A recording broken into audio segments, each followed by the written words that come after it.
पहाड़ों की खूबसूरती सिर्फ आंखों को सुकून नहीं देती, कभी कभी ये उन राजों को भी छिपा लेती है जिन्हें इंसान को कभी नहीं जानना चाहिए। क्या आपने कभी महसूस किया है कि कोई आपका पीछा कर रहा है पर मुड़ने पर वहाँ कोई नहीं होता? मेरा नाम आर्यन है।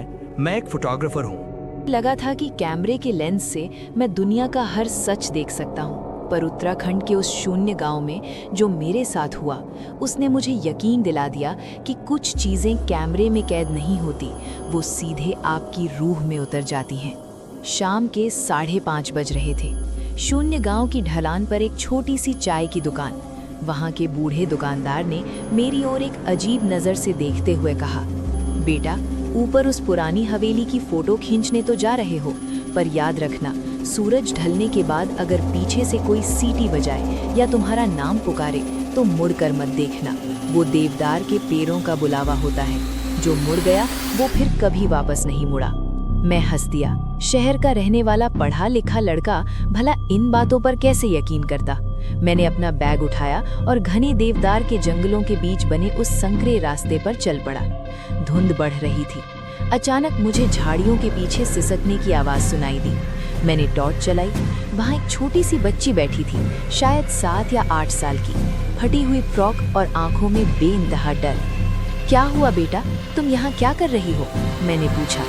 उसने धीमी आवाज में कहा, साहब, मुझे घर जाना है, मैं रास्ता भूल। उसमें एक अजीब सी कंपी थी। मैंने सोचा, इतनी रात को इस बच्ची को अकेला कैसे छोड़ दूं?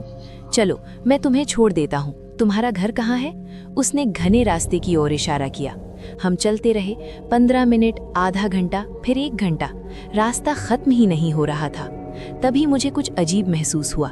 पहाड़ों पर चलते हुए अक्सर मिट्टी पर जूतों के निशान पड़ते हैं या सूखी टहनियाँ टूटती हैं। मैंने पीछे मुड़कर देखा।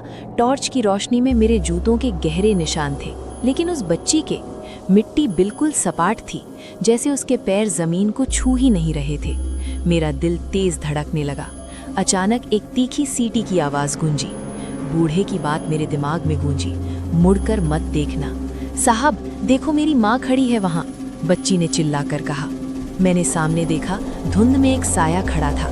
जैसे जैसे मैं पास गया, मेरा खून जम गया। वो कोई औरत नहीं थी, वो मेरा कॉलेज का दोस्त राघव था, जिसकी 3 साल पहले एक कार एक्सीडेंट में मौत हो गई थी। वो बिल्कुल वैसा ही दिख रहा था, वही शर्ट, वही चेहरा, बस उसकी आंखें कोयले की तरह काली और बेजान थीं। वो बोला, आर्यन, तू आ गया, देख यहाँ कितनी शांति है, बस 1 कदम और। वो मुझे गहरी खाई की ओर बुला रहा था। वो बच्ची अब हंस रही थी, पर उसकी हंसी किसी इंसान की नहीं, बल्कि जंगली जानवर की तरह लग रही थी। वो छलावा था, वो यक्षिणी का भेजा हुआ मायाजाल था। जैसे ही मेरा पैर खाई के किनारे पर पहुंचा, मेरा हाथ अनजाने में मेरे गले में पड़े उस तावीज़ पर गया जो मेरी माँ ने दिया था। एक तेज झटका लगा। मैंने चिल्लाकर हनुमान चालीसा की पंक्तियां बुदबुदानी शुरू की। अचानक वो बच्ची और राघव का साया धुएं की तरह उड़ने लगे। उनकी आवाज़ें अब चीखों में बदल चुकी थीं। तुम बचोगे नहीं आर्यन, देवदार तुम्हें याद रखेंगे। धुआं छटा तो मैंने देखा कि मैं खाई के बिल्कुल किनारे खड़ा था। 1 इंच और मेरा नाम भी उन लापता लोगों की लिस्ट में होता। अगली सुबह जब मेरी आंखें खुली तो मैं उसी चाय की दुकान के बाहर पड़ा था। दुकानदार ने मुझे पानी पिलाया और बस इतना कहा, तुम खुशकिस्मत हो बेटा, सबको दूसरा मौका नहीं मिलता। मैं आज भी फोटोग्राफी करता हूँ, लेकिन अब मैं सिर्फ उजाले की तस्वीरें लेता हूँ। अंधेरों के पीछे क्या छिपा है, ये जानने की कोशिश अब मैं कभी नहीं करता, क्योंकि कुछ बुलावे सुनने के लिए नहीं, सिर्फ अनदेखा करने के लिए होते हैं। कमेंट्स में अपनी कहानी ज़रूर बताएं, और अगर ये वीडियो पसंद आई तो एनिकाफ को सब्सक्राइब करना ना भूलें।